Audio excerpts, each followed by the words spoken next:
Bonjour à tous et bienvenue dans ce nouvel épisode de Rétro-Discussion. Rétro-discussion, et on va enfin pouvoir faire cette putain de critique sur Avatar. Le voilà, le vrai Rétro-Discussion sur Avatar. Alors, petit contexte, si vous n'avez pas vu le mini Rétro-Discussion précédent sur la KDX nous maltraite, allez la voir, comme ça vous aurez le contexte de pourquoi est-ce que là, c'est le vrai mini Rétro-Discussion sur Avatar 3. Donc, un petit récapitulatif de ce qui s'est passé. Grosso merdo, nous sommes allés voir Avatar 3 il y a 2 semaines, un lundi. Non, c'était lundi dernier en fait. On est le 12. Eh ben, c'était lundi dernier, oui, c'était lundi dernier, donc lundi 5, vous allez voir Avatar 3. La séance au bout de 50 minutes s'est coupée. Même pas, en fait, on s'est rendu compte remboursé les places. On s'est rendu compte qu'on a vu que 30 minutes de film, donc c'était même pas un tiers du film. Donc, cette première demi-heure dont on va reparler évidemment, puisqu'on n'avait pas abordé le sujet principal, c'est-à-dire on n'avait pas critiqué le film lors de ce mini discussion, nous avions juste abordé la panne technique que nous avons eue, c'est-à-dire lundi 5, on est allé voir l'Avatar en 4DX.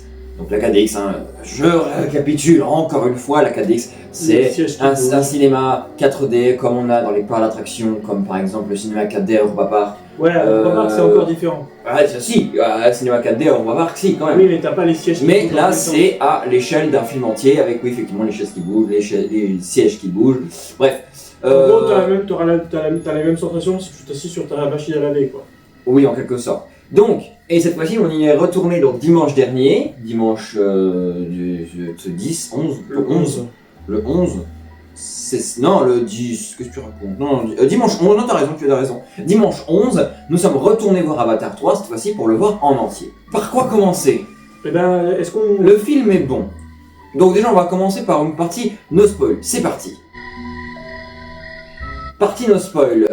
Alors, par quoi on commence? Moi, je suis très partagé sur le film parce que autant il y a des trucs qui étaient très sympas, ouais, autant il y a des trucs qui étaient pas fous. Moi, je me suis un peu... Autant, tu vois, c'est rigolo parce que quand je suis sorti d'Avatar 2, j'étais dithyrambique, je me suis dit, ouais, c'est trop bien.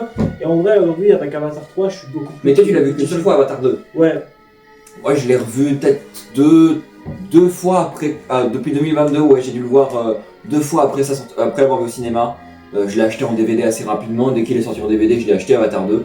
Donc moi je me suis peut-être remarqué 2 fois depuis. Et puis là je l'ai la veille non, le matin même de dimanche, enfin dimanche matin, le matin où on est allé voir. Parce que tu regardes des films le matin, toi.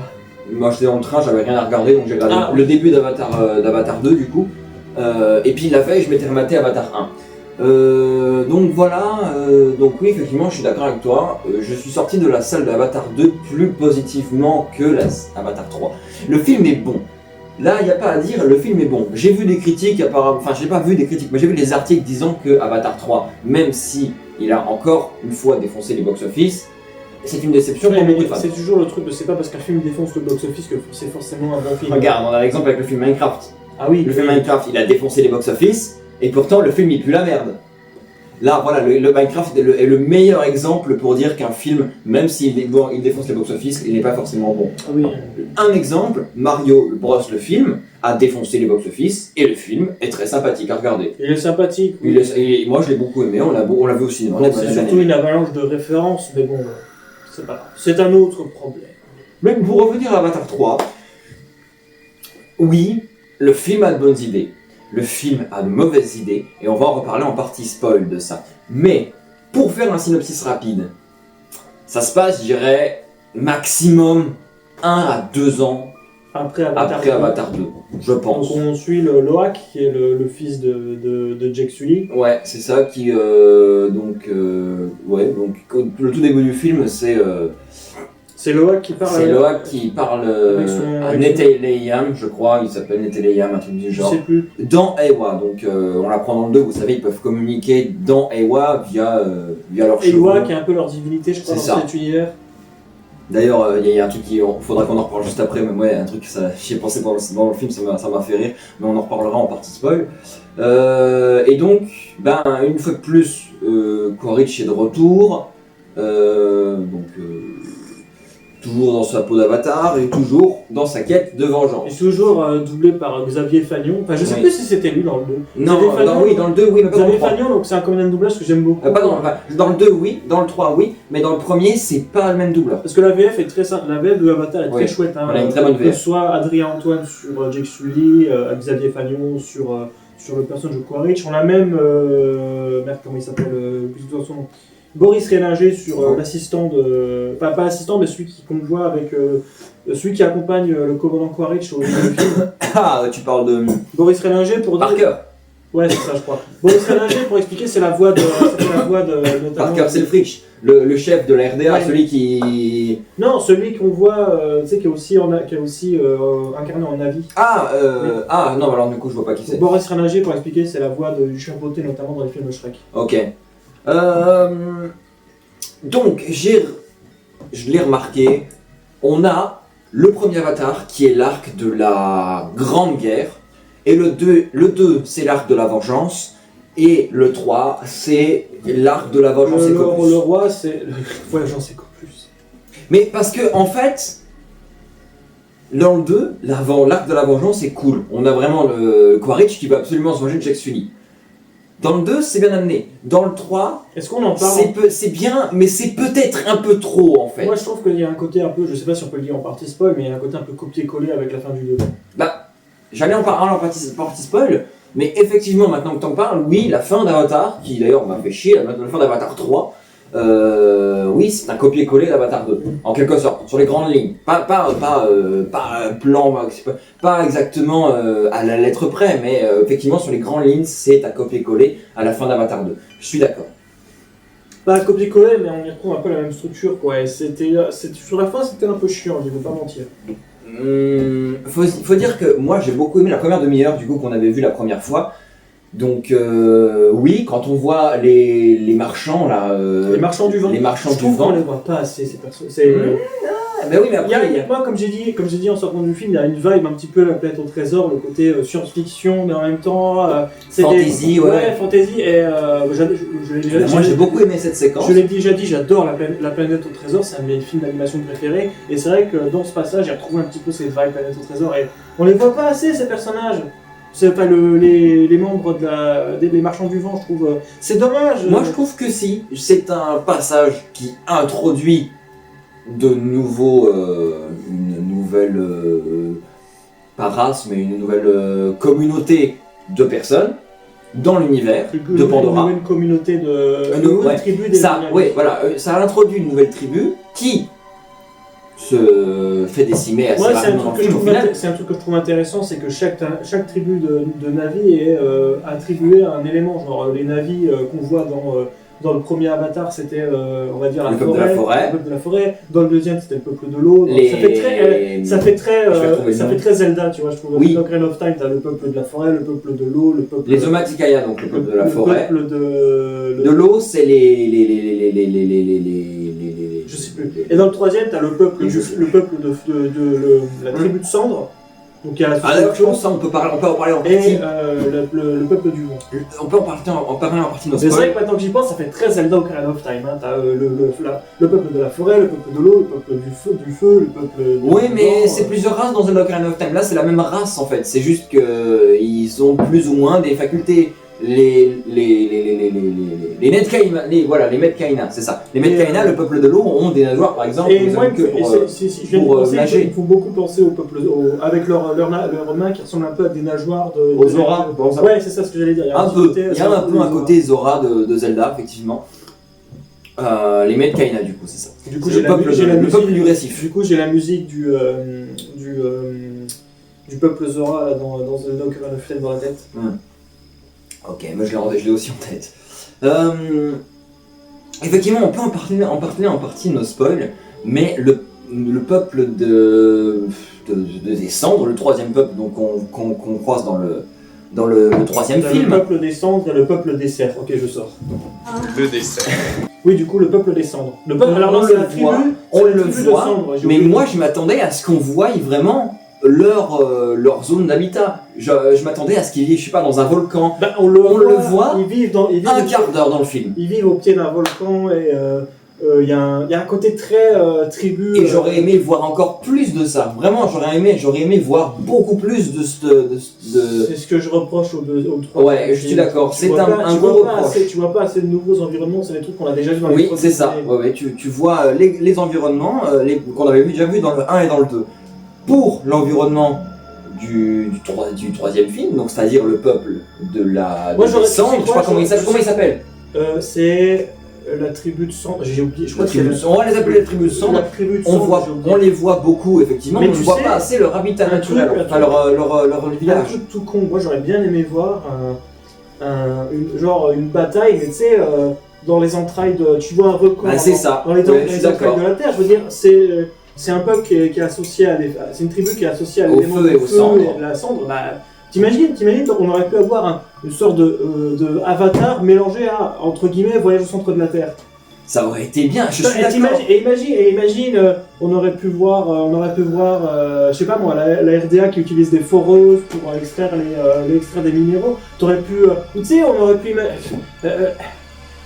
ça c'est le truc qui me fait délirer, c'est que on est deux gros geeks et on a de meilleures idées que le film. Genre on aurait pu imaginer qu'ils aient récupéré, je sais pas moi, des anciennes foreuses de la RDA. Tu sais, après tout, c'est le premier c'était la 20, le 2 et le 3. Tu vois, dans ma tête, derrière il y a quand même Disney. Dans ma tête c'est, en plus voilà Disney, dans ma tête c'est Voyage au centre de la Terre à Tokyo Disney Sea, tu vois. Ça appartient à Disney, ça. Ils auraient pu retomber sur des vieilles mines exploitées par la RDA. Il y aurait pu avoir Avatar X, Avatar. Et là, de Feu et de Cendre aurait vraiment sa place. Parce que oui, je suis d'accord. C'est ce que je reproche au film, c'est d'être presque un copier-coller du 2 avec 2-3 nouveaux éléments comme la tribu des Cendres. Ils auraient pu pousser le truc, montrer plus leur village à la tribu des Cendres. Montrer effectivement une bataille au cœur d'un volcan, sous terre, n'importe ce que tu veux. Moi j'aurais bien aimé avoir un côté très Jules Verne. Je suis sûr que ça aurait pu marcher en Et puis si les chevaux et les Ikranes, je sais pas comment s'appellent les chevaux, dans le premier sont les montures des Ometikaya, les espèces de dauphins là. Qui ressemblent à Gérard. Oui, les espèces de dauphins qui sont la monture des Metkaina dans le 2, dans le 3, quelle est la monture de la tribu des Cendres. C'est aussi des créatures volantes. Ah bah oui, mais ils auraient pu inventer un truc. Encore une fois, moi je me dis putain, mais pourquoi ils ont pas fait passer ça vraiment dans une la bataille dans une. Tu sais, genre encore une fois, tu vois, je sais pas, quand ils découvrent que le peuple de Cendre, la tribu de Cendre, ils vivent à l'intérieur d'une grotte, on aurait pu découvrir de nouvelles créatures, voilà quoi. Le 3, je trouve, il sort un peu le réchauffé. Ah, il sort le réchauffé, oui. Mais je sais pas pourquoi. J'ai bien aimé. La première demi-heure qu'on avait vu au cinéma, qu'on a vu 2 fois au cinéma, elle est très très bien. Le début introduit un retour à Pandora, 3 ans après, pour nous remettre un petit peu dans le bain de l'univers de Pandora. On a la scène avec les marchands volants là. Les marchands du vent. Les marchands du vent. On a une scène de bataille. Ça part un peu en steak. Et puis, à passer cette demi-heure, on retourne sur un arc de la vengeance avec quelques passages qui sont bien. Notamment, j'en ai quelques-uns en tête dont on parlera en partie spoil. Mais dans les grandes lignes, j'ai du mal à dire que ce soit un banger. C'est un bon film. C'est un film qui Avatar 2 est un banger. Même s'il pousse un peu trop long le 2 sur certaines scènes, je trouve qu'on s'emmerde. Le premier film, il fait combien déjà? Je sais même plus. En version longue ou en version normale? En version normale. 2h50. C'est suffisant, je trouve 2h50, 3h20. Je crois que c'est 3h20 ou 3h20, 3h20. Le 2, 3h20. Le 3 fait 3h17, 3h14. C'est une des raisons pour laquelle, par exemple, tu vois, moi je suis pas fan du Seigneur des Anneaux parce que c'est trop long. Enfin, à de base, ils font 2h50 aussi, les versions normales. Et pourtant, le Seigneur des Anneaux, ça on est tous d'accord pour dire que c'est trilogie, c'est un banger. C'est banger. C'est magnifique, mais le Hobbit, c'est encore mieux. Et moi, c'est vrai que de base, je pars avec une épine dans le pied, c'est que je suis pas fan de tout ce qui touche à l'heroic fantasy. Oui, j'aurais du mal à dire qu'Avatar 3 est un banger parce que c'en est pas un. C'est un bon film à regarder, qui est très divertissant, que tu regardes au cinéma. Et si moi j'achète en DVD à un moment, parce que ça arrivera sûrement que je vais l'acheter en DVD, je vais le regarder et je vais m'emmerder. Parce que j'aurai pas les effets de la KDX, parce que en réalité, sans les effets de la KDX, comme le 2 d'ailleurs, ça tire en longueur. Sinon, on les fera à la maison, les effets de la KDX. T'achètes une chaise qui bouge. Tu vois, le premier, il est très très bien rythmé. T'as même il est pas sorti en 4DX puisque ça n'existait pas à l'époque, il y avait la 3D. D'ailleurs c'était encore une vieille 3D puisque j'ai regardé une vidéo récemment, la 3D, donc à l'époque c'était 2 caméras qui filmaient et qui faisaient 2 couches si tu veux, ça c'est les vieilles caméras. Oui. Aujourd'hui celles que James Cameron utilise dans ses films, c'est des caméras avec des miroirs en fait. Ouais, t'as 2 caméras et en fait avec des miroirs c'est reflété pour créer la En même temps, perspective. Cameron il crée ses Et propres aujourd'hui caméras. c'est une meilleure 3D que celle d'il y a 15 ans. Comparé, ouais, ça a été fait il y a 15 ans, quoi, la 3D du premier Avatar. Et c'était encore plus vieux, attends, parce que les premiers films en 3D, de tête Resident Evil, je dirais. Bon, les Non, premiers films Les après. premiers films en 3D, ça date même des Frères Lumière. Ça, c'est pas neuf. Hein, Non, mais à sortir au cinéma. Oui, mais même à l'époque. Il me semble que l'un des premiers films à être sorti en 3D, c'était Jurassic Park pour les 10 ans, je sais plus, en 2002, 2003. Techniquement, si je dis pas de conneries, Fantasia, qui était le film de Walt Disney qui est posé sur la musique, je crois que Walt Disney avait réfléchi pour le faire en 3D. Je suis pas sûr. Enfin, il me semble avoir vu. Ah, mais après, attends, parce que la 3D dans l'animation. Non, mais la 3D on parle de la 3D live action là. Oui. La 3D dans l'animation, c'est autre chose. Oui, mais même à l'époque des Frères Lumière, il y avait déjà les expérimentations pour faire. Il y avait déjà l'époque des. Enfin, comment dire. La 3D, à l'époque des Frères Lumière, il y avait déjà certains cinéastes qui expérimentaient des trucs pour justement. Oui, après oui. Parce qu'encore une fois, la 3D, ça demande juste de filmer le même film avec 2 caméras qui sont placées à 10. Je crois que c'est combien déjà? C'est 6 cm, je crois. Même pas. Parce que c'est pour. Comment dire? Parce que tes yeux ils sont écartés de 6 cm, ils sont à peu près espacés de 6 cm En fait, pour reproduire la 3D, il faut à peu près. Bref, t'as compris. Et c'est les lunettes qui sont là pour les lunettes 3D, puisqu'en fait, tu as un verre clair, un verre sombre, enfin un plastique, parce qu'ils sont pas en verre, les lunettes 3D ne sont pas en verre. Tu as un plastique clair, un plastique sombre, qui s'occupe de. Ouais, on va dire, il s'occupe de recoller les 2 parties, et après, c'est pour donner une illusion. En fait, c'est ton cerveau qui imagine que c'est en 3D. Pour revenir à la 3D, il ne faut pas oublier quand même que la 3D, ça existait même avant ça existait avant le revival de la 3D à la fin des années 2000. Typiquement, les parcs d'attraction, c'était tu prends par exemple, je vais te donner un exemple, par exemple Magic Journey, qui était le premier film 3D diffusé à Walt Disney World, donc il était diffusé à Epcot, dans le pavillon de l'imagination. C'était un des premiers films en 3D des parcs Disney et il date de 1982. Le machin, il a 40 ans. Il existe encore aujourd'hui? Non, en fait, à la base c'était Magic Journey, après c'était C'est où ça? C'est à Epcot. Ah, c'est Epcot. En Floride. Donc Epcot, c'est un des parcs de Disney World en Floride. À la base, c'était Magic Journey. Ensuite, tu as eu Captain Leo, le truc avec Michael Jackson. Après, c'était Chirurgie Rétrécie Publique. Et maintenant, c'est un sneak. Je crois que c'est des sneak peeks de Pixar comme ce que nous, on a à Disneyland Paris. Ah, ok. Bref, donc. Mais. Moi, j'aime bien la 3D. Personnellement, j'aime bien regarder des films en 3D. L'un des derniers films que j'ai vu en 3D, hormis Avatar, c'était Titanic pour la ressortie en février 2023. Titanic, la 3D de Titanic, elle est. Tu l'as vu en 3D aussi? Ouais, je l'ai vu en 3D. Le remake, le remix 3D, la version 4K 3D qui était ressortie au cinéma en 2023. Alors déjà, ça fait partie des meilleurs films que j'ai vu au cinéma, Titanic, parce que c'est un film moi, j'aimerais incroyable. beaucoup. Alors moi, tu sais quoi, j'aimerais beaucoup voir le passage du naufrage du Titanic en 4DX. Alors je sais, c'est pas possible, mais ce serait bien. C'est un trop vieux film. En fait, Ouais, Avatar je te 2, rappelle, sont faits pour être de la 4DX. Je rappelle que Titanic, c'est rien en la 4DX. version 3D de Titanic, elle a été faite a posteriori, elle a été faite beaucoup plus tard que Titanic, il est sorti en 97 et la 3D de Titanic, elle a été c'est faite une fausse 3D, c'est une 3D qui est faite par ordinateur. Ouais, mais il reste quand même qu'elle est super la 3D. Ah bah bien sûr, elle est incroyable, on est bien d'accord. Ça a été fait quasiment, c'est 2012 je crois la Titanic version 3D, donc c'est 15 ans après le film Titanic quasiment. En quelle année il est sorti le Titanic version 3D au cinéma? Il est sorti en 2012? 2012. C'est ce que je dis. Mais et Mr. Fox, il a totalement raison. Titanic en 3D, c'est super. Quoi. Ouais, Titanic en 3D, tu sens vraiment le côté. Je veux dire, voilà quoi. Tu t'imagines. Ça sert pas à grand chose, mais c'est sympa. Tu t'imagines dans les quand tu as Rose qui cherche Jack dans les couloirs avec la 3D.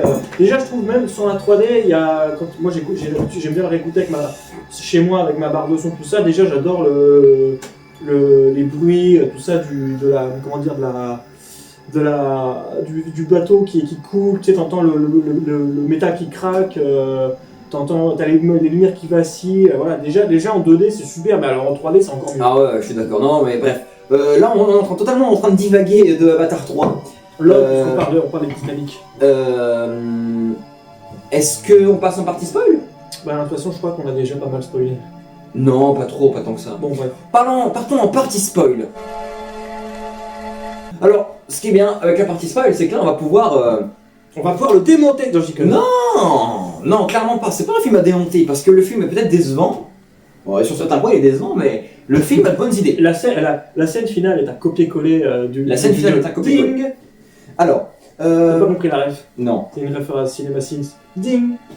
Une scène que j'ai beaucoup aimée. Alors, ça nous introduit au tout début du film que Spider, donc le fils adopté. Je l'aime bien. Le je fils l'aime bien, ce de personnage. Quaritch. Alors, je trouve que dans le 2, c'est vraiment un petit con. Le personnage de Spider, je n'aime pas dans le 2. Mais dans le 3, je trouve que ils l'ont Dans le 3, poussé et ça devient un personnage intéressant dans le 3. c'est limite le personnage que je trouve le plus intéressant. Je le trouve même plus Avec- intéressant que Kirigute. Oui, non mais vu qu'on n'arrive pas en fait à prononcer parce qu'elle s'appelle Kiri, Quelle est c'est Et moi, la- j'ai la à rouler les airs, donc c'est moi, la ça fait fille Kiri. qui est née de l'avatar de Et j'arrive Grace. pas, ouais, je peux pas m'empêcher de dire Kirikou à chaque fois. C'est celle qui est née de Kiri. l'avatar de Grace. Et donc, juste vu qu'on n'arrive pas à prononcer Kiri, ou qu'on a la flemme de prononcer tout le temps, on l'appelle Kiri Goûté, voilà bref. Je trouve qu'effectivement Spider et Kiri Goûté sont, Non, stop. sont des Bah, bons personnages, j'aime beaucoup. Moi, je trouve que Spider, il est mieux dans le troisième que dans le deuxième. Dans le deuxième, c'est Oui. un peu chiant. Oui. Donc on nous introduit dès le début du film que Spider, en fait c'est compliqué parce que lui il doit toujours vivre avec un masque, il doit dormir avec un masque. Et puis bon, le masque il fait quand même un peu. Je sais pas pour toi, mais moi la première fois que j'avais vu le film, je me suis dit, c'est quoi, il y a. Qui c'est qui a mis son réveil là? Parce que ça fait vraiment. Quand t'as le masque qui perce, qui devient un bar en oxygène, ça fait vraiment un bruit de réveil matin. Ah oui, un peu. Ça fait. Oui. Tududut, tududut, tududut. Hey, shut up. Et donc, une scène que j'ai. En fait, qui est probablement l'une des meilleures scènes du film, c'est quand même la scène où Kiri, elle se connecte à Ewa pour faire que Spider puisse respirer sur la planète de Pandora, sans masque du coup. Et je trouve que c'est une des meilleures scènes du film. J'ai beaucoup aimé, elle est profonde, la musique est incroyable. On l'a dit, je l'ai dit quand je suis sorti du film, en fait moi ce qui me fait chier avec Avatar c'est les scènes d'action. Je trouve vraiment qu'Avatar, surtout le 3, Non mais sans les scènes d'action, c'est Oui, pas mais- chier. Mais il y a quand même pas mal de. Il y a beaucoup de passages, et puis je reviens encore une fois. Je disais donc, voilà, des fois, moi ça m'arrive de comparer à. Souvent les films que je découvre aujourd'hui, je les compare avec les films qui font partie de mon temps personnel. Et typiquement, tu vois, je t'en ai parlé, tu prends la planète au trésor, t'as des scènes d'action. Oui. Les scènes d'action déjà. Et t'as les scènes de calme aussi. Oui, t'as les scènes. Alors, Bien rythmées. Mais moi, alors ça, c'est un truc évidemment, c'est le truc. Je sais, alors moi, chez moi, ce sera pas la même chose chez tout le monde. Mais chez moi, c'est un peu décisif pour différencier les films que j'adore des films qui font partie de mon temps personnel, et c'est la musique. Et autant le compositeur qui a repris le flambeau de James Horner, dont j'ai oublié le nom, L'italien, je crois. je sais plus. Donc celui qui a composé les musiques d'Avatar 2 et 3 suite au décès de James Horner.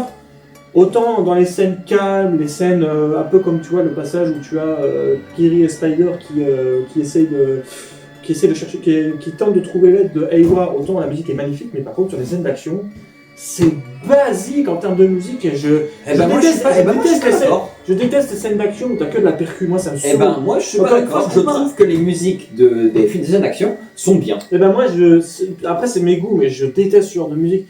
T'as que de la percu, ça me saoule. Encore une fois, je compare avec La Planète au Trésor ou même avec l'Attaque du Léviathan dans Atlantide. Comme je te disais, t'as un côté très épique, mais à la fois t'as le côté dramatique avec les chœurs, tout ça, et c'est super. Et oui, mais sur Avatar, je suis d'accord avec toi pour Atlantide, mais pour Avatar 3, je trouve que toutes les musiques, sauf excepté certaines, mais les musiques de bataille sont Je bien. me demande si Les musiques contemplatives sont incroyables, les musiques, tout est Tu bien. sais quoi, je suis sûr que ça aurait été super s'ils avaient pris James Newton Howard pour faire la musique d'Avatar 2 et 3. Ah, ça aurait été super. Oui, Parce que, oui, mais c'est pas encore le une même fois, style. JNH, il a montré qu'il était capable de faire des super musiques. Encore une fois, Il l'a montré La avec Planète au Trésor, le Trésor. Avatar. Il est capable Non. de faire des super Qui musiques. ça, tu parles de qui La Planète au Trésor, Atlantide. Il est capable de faire des super Et musiques. aussi Hunger Games. Oui, après Mais ça, après, j'ai j'ai pas jamais la très mal mais regardé, mais- tu prends encore une fois Atlantide, les musiques, il y a vraiment un côté film d'aventure épique. Mais en même temps, il est capable de faire des super musiques pour les moments d'action, mais aussi pour les moments plus calmes, plus posés. Les meilleurs moments musicaux de la bête au trésor, par exemple, c'est ceux où tu vois Jim et Silver qui discutent ensemble. Une des meilleures scènes du film, donc c'est la scène où Kiri elle permet à Spider de pouvoir respirer sur Pandora. J'aime bien. J'aime beaucoup cette scène. La scène où... alors, une autre bonne scène du film, mais ça m'a fait rire parce que c'est vraiment complètement con. À un moment, t'as Kiri qui essaie d'accéder à Eywa en se connectant au plan de sous-marine qu'on voit dans le 2. Non, pardon. Elle se connecte à l'arbre de Eywa directement comme on voit dans le premier. Avec sa grand-mère du coup. Qui est Moat, je crois, la Tsaïk des Omaticaya. Bref. Et à un moment, t'as Max qui est le scientifique, et puis Norman Spellman qui explique à Kiri, voilà, en fait, tu peux accéder à Eywa, mais il y a un truc qui... Et là, les deux geeks, ça m'a fait rire parce qu'ils disent c'est comme si Eywa avait un pare-feu. Et moi, j'ai dans ma tête, putain, c'est quoi? C'est Eywa, il a NordVPN, il a un abonnement à NordVPN, c'est ça? Toi, tu sais à quoi je pense? La base virale, VPS. Non, mais sans déconner. C'est vraiment. Donc, Kiri, grosso merdo, Kiri ne peut pas accéder à Eywa, ne peut pas lui demander son aile, juste parce que Eywa, il a un putain d'abonnement NordVPN. J'avais pas fait gaffe à ça dans le film. Et alors ça, je me suis dit, putain les deux geeks. Putain mais, les deux geeks. Oui, Eywa il a un pare-feu. Bon. Il a installé Avast. Non mais c'est Avast, oui si, on veut dire qu'Avast c'est un pare-feu. Il a un pare-feu. Il a un poste. Tout va bien. Non, ça m'a bien fait rire et c'est plutôt sympathique. Juste ça n'a rien à foutre là en fait, mais en réalité il a pas de pare-feu. Il dit, oh c'est comme s'il avait un pare-feu, mais en réalité c'est c'est une protection de Eywa qui est autour de Eywa pour empêcher n'importe qui d'accéder. Je sais pas, j'ai pas tout compris. Là c'est ça fait... Imaginez, c'est comme un pare-feu. Eywa peut te donner avec le VPN, tu peux faire croire que t'es sur Terre. Non mais oui, j'ai compris le truc. Oui. Donc, ouais, c'est très sympathique. Une scène que j'ai pas aimée, mais alors vraiment. Tout un pan du film, c'est quand Jake Sully se fait capturer par Quaritch, donc par la RDA, et il est mis dans une cage au milieu de la foule qui sont contents parce qu'ils ont capturé le traître, qui est Jake Sully du coup. Quoi, t'as pas tout ce pan du film, j'ai pas aimé. Oh, moi j'ai bien aimé. J'ai trouvé ça. Voilà tout ce que j'ai à dire. Moi j'avoue, j'ai bien aimé, contrairement à toi, j'ai bien aimé cette scène, notamment avec le personnage du scientifique là, qui prend un bulldozer pour aider Jake à sortir. Ouais, lui c'est un personnage qu'on voit dans le 2, qui en fait est juste un scientifique de la biomarine, qui s'occupe de, par exemple, qui étudie les Tulkun. Alors ça, ça c'est mon petit côté un peu... Les scènes des Tulkun dans le 3 sont vraiment bien. Ça fait toujours... Alors moi je trouve que ça fait toujours mal au cœur quand tu vois des créatures... Même si c'est des créatures fantastiques, je m'en bats les couilles, ça fait toujours mal au cœur de voir des créatures qui meurent, sont tuées par les humains.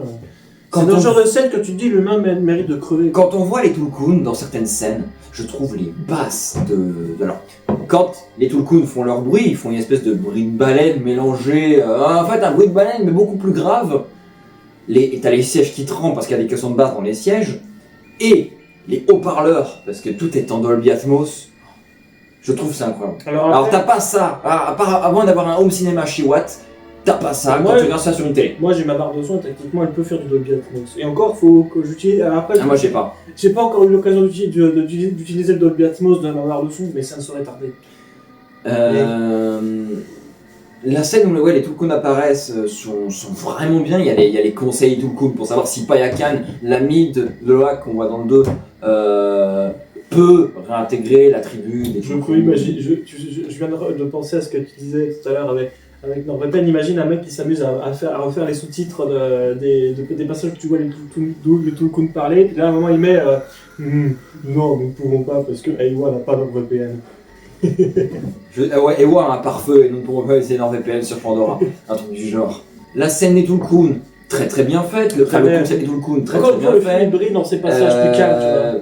Oui, je suis d'accord. Les scènes d'action sont cool, mais effectivement le film brille sur beaucoup de scènes. Par exemple, la scène des Tulkun, comme je disais, la scène où on voit Kiri qui accorde la respiration sur Pandora à Spider, Les scènes où ils sont capturés par le peuple des cendres, c'est sympathique.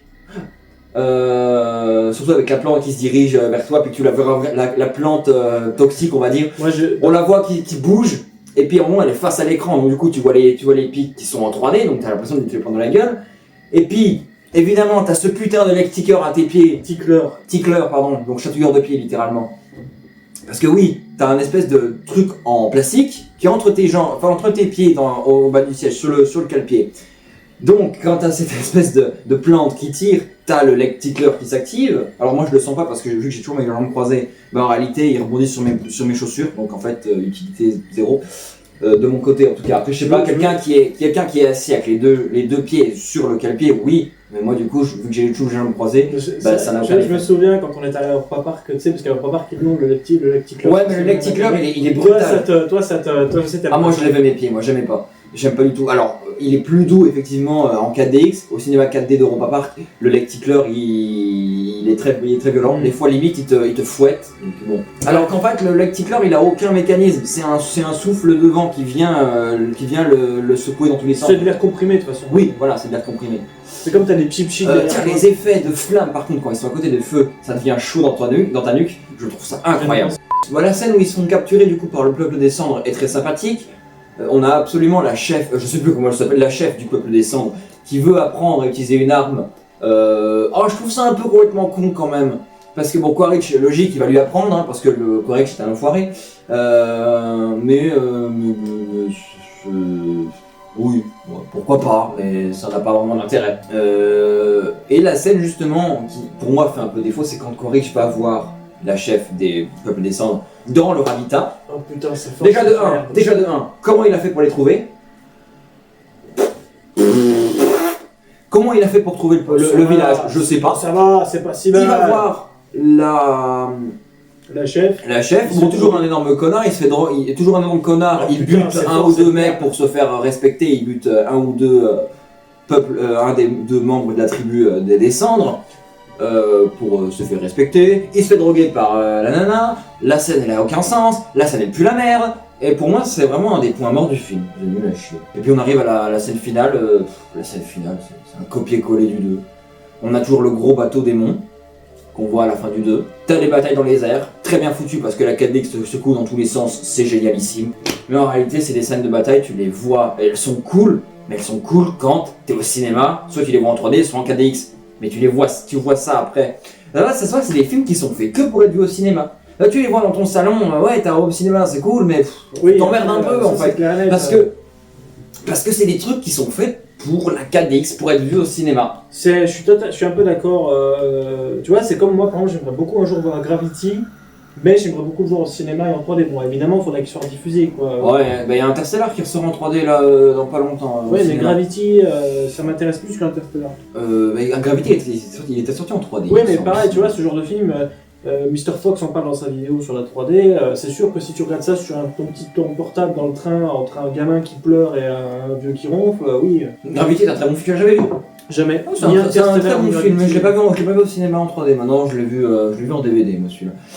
Oui, la scène de bataille, en fait, c'est là où j'ai commencé à décrocher, je me suis dit, putain, il est quelle heure? Oh, c'est bientôt la fin. Bon, j'aimais beaucoup les scènes sous-marines dans le 2, avec la caméra qui tangue, enfin les sièges qui tangent un petit peu avec la caméra, et puis qui bougent avec le travelling de la caméra. C'est très très bien fait. Sur ce point, la 4DX, il n'y a rien à dire. Je trouve que c'est incroyable. Le film est beau, ça c'est clair et net. Le film est beau, les effets techniques sont magnifiques. La couleur de l'eau avec ce bleu turquoise là qui te donne envie de. Tu sais, genre, nous on a vu ça on est en janvier, il fait froid dehors, il y a de la neige. Tu vois ça, dans ce côté paradisiaque, ça te donne envie de prendre un avion puis d'aller aux Caraïbes. Mais voilà, un film qui est à la fois bien et sur certaines scènes décevant. Parce qu'on voit pas assez le peuple de la tribu, enfin leur habitat naturel je parle. Parce que un peu trop copier-coller du 2, parce que ça part un peu dans tous les sens. Mais voilà, on retiendra que Kiri et Spider ont quand même un meilleur lien, ils ont été quand même mieux traités dans le 3 que dans le 2. Dans le 2, Kiri, on apprend juste que c'est la fille de l'avatar de Grace. Et qu'elle a un lien spécial avec Aiwa, et c'est plus développé dans le 3, c'est parfait. Pour Spider, Dans le 2, c'est juste un gamin qui développe un syndrome de Stockholm et qui à un moment va aider Quaritch, puis à un moment va aider les Sully. Il y a un peu syndrome de Stockholm avec Spider, c'est le seul truc que j'aime pas. Dans le 2, c'est chiant. Et dans le 3, par contre, ils l'ont vraiment mieux traité, je trouve, et c'est mieux. Voilà, je sais pas. Je maintiens quand même que j'aurais préféré que dans le 3, il tombe sur la tribu de Gérard. Non. C'est Gérard. Mais voilà, après, je sais pas ce qu'on peut dire d'autre. Le film n'est pas mauvais, le film est même très très bon.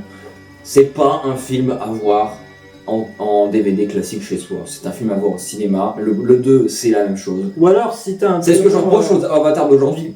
Et je pense, parce que là, il va y en avoir encore 3. Ça va être long.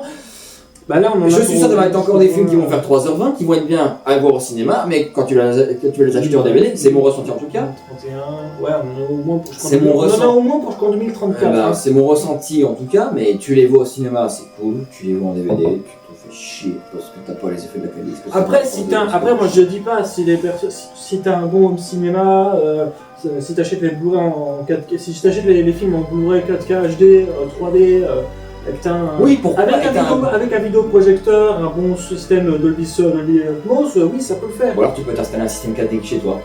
Ah ouais, mais ça par contre, ça va coûter bonbon. Ça va coûter bonbon. Déjà, je sais pas la valeur exacte de la salle 4DX du cinéma de Belfort, mais ça va coûter une couille quand même.